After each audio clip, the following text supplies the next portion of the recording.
Come on. One more. That was awesome. Welcome back, guys, to another episode. Uh-oh. There we go. Of HermitPack. It's been a while. I've been having the stupidest time logging onto the server. It's been about over a week, maybe even 2 weeks. Just been super unable to log onto the server ever since we updated to 1.5. I don't know what it is about this update, but it definitely made it more difficult for me to join the server. But hopefully everything is fine now. I managed to get on for the first time, 2 days ago. So I just did a little bit of work around the base. Nothing too crazy, just stuff that I've been trying to get done. And right now, we just finished destroying another hermit because last episode we didn't do one. And I just said that I wanted to do a few more every episode, and we just took out False. There we go. She's holding a factory block, it looks like. Pretty cool, and I think our reward is False's goggles. Pretty cool. What can I do? Do they have a special perk? Oh, we have our we have our Majora's Mask from last time too, so let's go ahead and check that out. It just gives you her goggles that she has on her skin. That's pretty cool. What are these? Oh, the durability. I didn't even look at that. Oh, wow. Oh, and they actually have some pretty decent armor. +2 toughness, +3, +1. I think that's actually just as good as diamond armor, which is pretty cool. Can we put enchants on it? I would assume we can. Yeah, we can. We can get mending, unbreaking, all the good stuff. That's pretty cool. Oh, we might have to look into, keeping these around. But we are going to put on our Dark Helm for now. I put a solar panel on it, by the way. I don't know if you guys saw that last time, or if I even did it last time. And there we go. We'll give False light blue.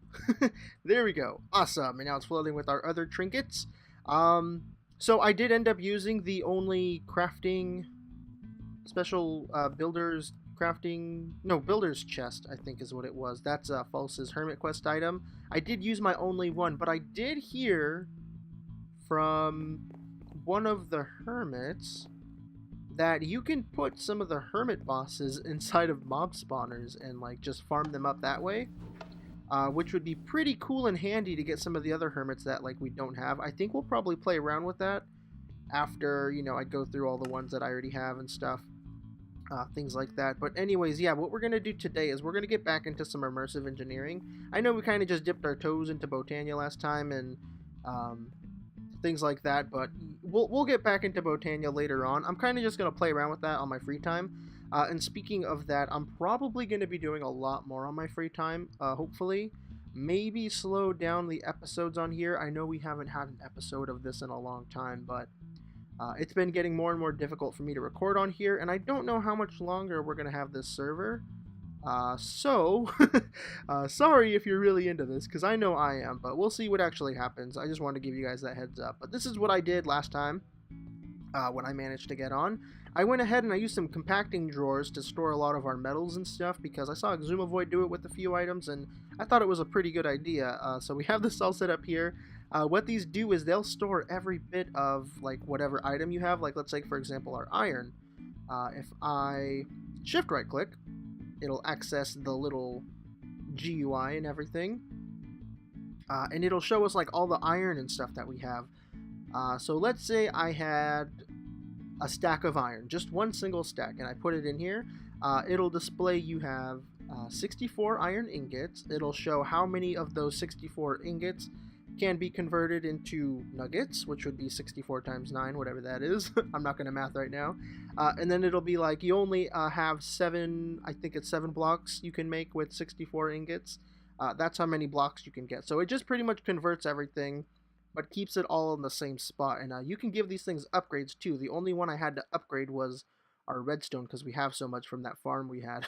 So it's pretty cool. We have a lot of redstone and everything, and they all get connected to this controller right here. And let's go ahead and no, not that one. I've been having a hard time with my I don't have one in here. We'll just break through. Ooh, there we go.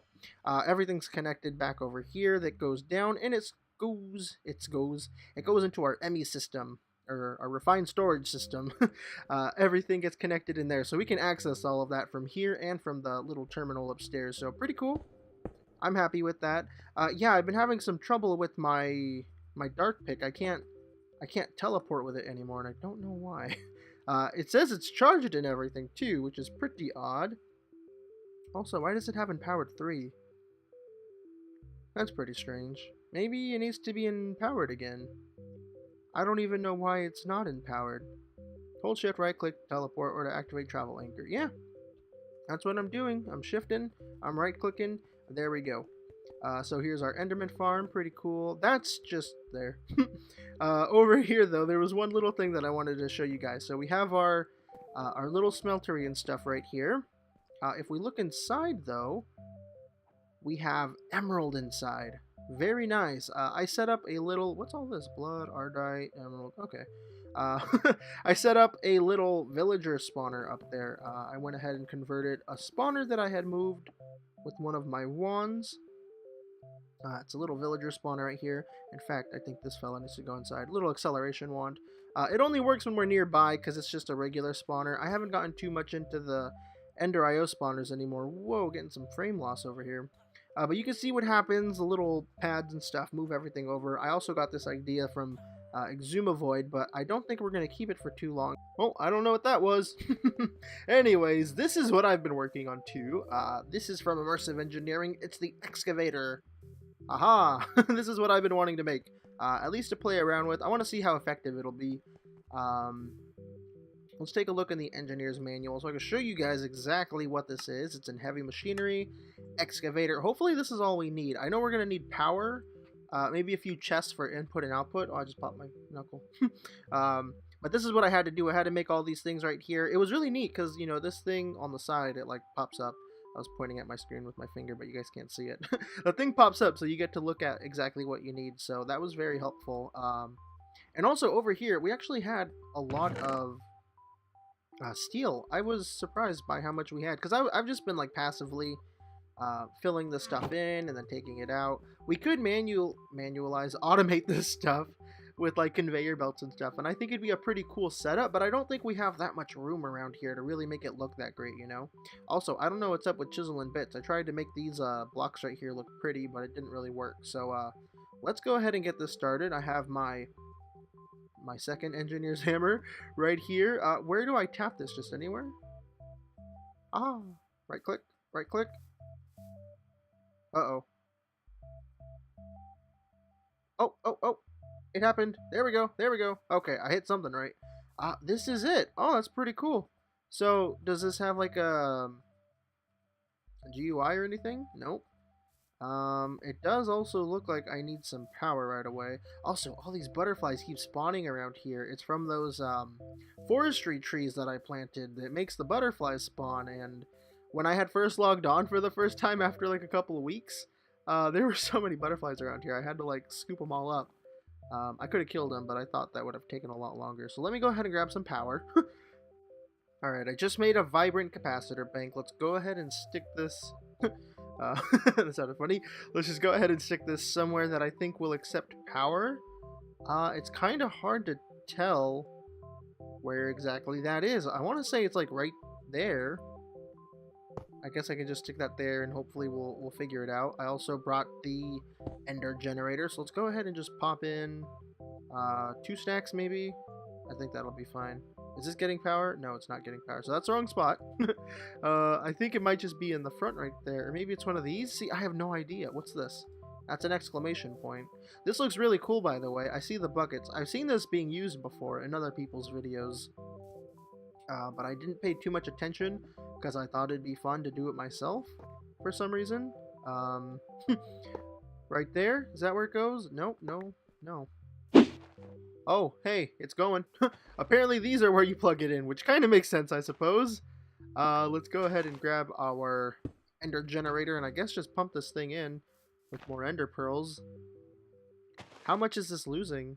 Oh, now it's gaining power. What's going on? What's happening? Oh, this is where stuff comes out. Okay, let's put in this chest. Okay, yeah, things are going in here now. That's pretty cool. And it's not actually digging, is it? Yeah, I don't think it is. That's pretty cool. Okay, but where's... I know I'm being hasty, but like, are there any ores coming out maybe? 11. Is this out of power? Might as well be. Alright, this is going to take a lot of power. Apparently, according to the book, it's going to take... It just said... Oh, no. I went to the wrong thing. According to the book, it takes 4,096 RF a tick in order to operate, which is a lot. This should be fine, though. It does also look like it's not digging anything anymore. Is it because there's no, like, blocks around here? Like, does it actually need blocks to dig up? Like, I put that there. Is that gonna do anything? Is this what you want?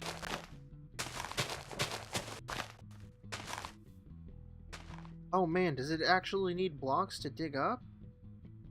Oh, is it really out of power? Oh my god. Come on. This is crazy. It's not like really doing what I thought it would do. Go on, take that. Yeah, it's just putting the grass back where it was. Which is fine, I guess, except... Oh man, what do I need to do to make this work? This is pretty lame. Also, you could... It looks like you can connect a lot of power sources to this too, so I could probably just set up, like, generators or something. That's pretty cool. I was going to have this thing set up with this fellow, but I don't think that's going to be the case. Or maybe it will. Maybe we can rotate this somehow. That should be a thing. Can I... Yeah, let's just go ahead and get this fella as full as possible. Man. That is... Like, it's moving. But nothing's happening. What's this right here? What do I do with this?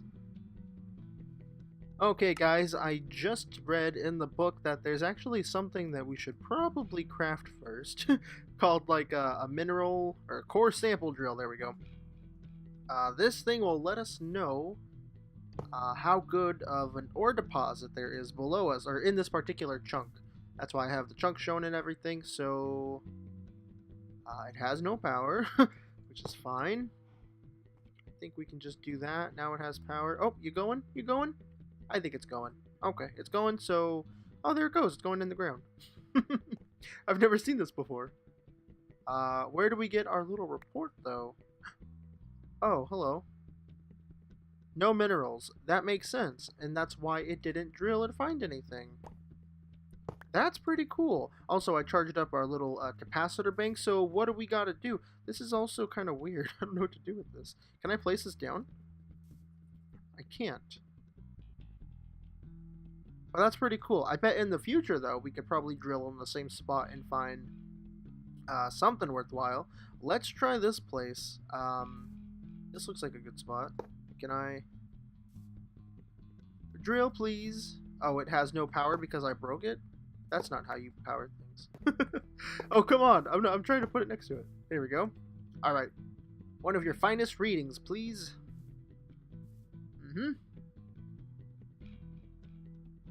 It's a nice animation. I wish I had noises. Ah, there we go. No minerals. Wow, that's kind of disappointing. So I'm going to do this until I find a good spot. I'll meet you guys back in a little bit. Okay, guys.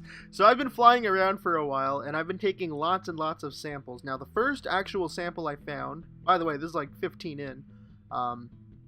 It was this bauxite vein one. And apparently with this one, I'll only get bauxite, which... would be pretty cool because we don't have much bauxite available to us in this already generated terrain. By the way, we're not too far away from home. It's like just around the corner. And then our second bit of sample is a copper vein one. And copper comes with the copper, gold, and nickel, I believe. I can check the book. The book is actually very handy. I recommend reading the book. Let's see. It's going to be under... Overview and resources, mineral deposits. It's going to teach us how to make this thing. And then this will tell you what everything is. Copper is, yes, copper, gold, and nickel. The gold is going to hopefully be a little more common. It did say about like 26%. But we'll see. So I could probably actually break the little fella right there. I rebuilt our excavator right here in front of our face, and now we have our vibrant capacitor bank. Let's just power it up and see what happens. Hopefully it's going to keep digging too. It is taking out the sand, which is expected. Come on, please don't crash too. I've been having more connection issues, and of course it's because I'm recording, so it doesn't really look like we're going to be continuing this series for very much longer, which I'm kind of okay with. I like playing on here, but the recording kind of makes it a little unbearable, you know? Which is pretty disappointing, because, I mean, I like recording on here. I like recording modded. It's fun. Alright, it's still going for the sand, which is kind of odd. This thing's going to be floating. Oh, look at that. It has rocks in it. And that's gold right there. That's gold. And then I think that's copper right there, but that's for sure gold. That looks like more copper. More copper. There's gold. And then this should all be going inside of the chest. Gold and copper. That is super cool. This is really neat too. It tells you the chords of where you were when you like did it and everything too. I don't know what the format error was. When I first saw that, I thought it was telling me that there's something wrong with like taking samples and stuff, but it looks like we're actually fine. And according to the book, this can go on for 72 days, which I believe is Minecraft days. And then after that, you know, you can't mine here for a while or something. It's kind of like how in Terra Firma Craft, you can kind of do that with panning for gold and stuff, or nuggets and different minerals. This is super neat. I'm a big fan of this. It definitely looks really cool, and it looks a lot smoother too, and I'm just not recording and stuff, but this is pretty neat. I do wish that it had a bigger variety of metals that we could get, because it looks like, what's that? Oh, that's the sample drill. It does look like that you can only kind of get like a couple things at a time. There was something, this one seems like a good one. It has mostly gold, copper, and nickel, so I guess it just kind of tweaks the percentages. This is probably one that we'd want to find next. It's iron, nickel, and tin, which makes sense because, you know, when you grind down iron, you sometimes get nickel and you sometimes get tin as like a extra fine, so that's pretty cool. This one's lapis, this one's lead and silver, iron and gold, nickel and iron. Yeah, there's lots of different combos. Super cool. Oh, this is super neat. I'm really happy we got this going. This is super cool. I don't know how much it's gonna go through, but look, it's actually doing work too. Like that's nice. And oh my god, it's actually almost out of power. You know what I really need to get into, which we might do this episode, is some of those solar panels that I've seen a lot of people use. Those things generate so much power, and I'm pretty sure that if you put them in the end, they'll generate power all the time. So let's go ahead and leave this running. I'm going to just for now, since we are in the overworld, I'm gonna go ahead and claim these chunks so nobody comes over here and, you know, takes our stuff. Oh, whoops. There we go. Let's just claim that chunk right there. So yeah, we're on MrEnvelope's team. Very good. This area will be chunk loaded. We'll be getting stuff in here. In fact, let's go ahead and just take this out. Let's put our Enderlink chest right there. And now, there we go. All the ores and stuff will be coming in right here. So very nice. This works. We did it. I'm very happy. Alright guys, I do think we're gonna have to end it here, unfortunately. The lag is just getting a little too bad. The game keeps stuttering, things like that. I don't know how much longer I'll be able to play on here. Probably just gonna have to end the whole series now. But don't be sad. Us SaltMiners will probably come together and start a new mod pack or something, and I'm sure by then too there'll be more optimization for 1.10 modded, because right now my computer has a hard time running it. So for now, I'll see you guys in the next series. Be sure to check out everything else on the channel. Hit the like button and subscribe if you want to see more. I'm MrEnvelope, and I'll see you guys next time. Bye-bye.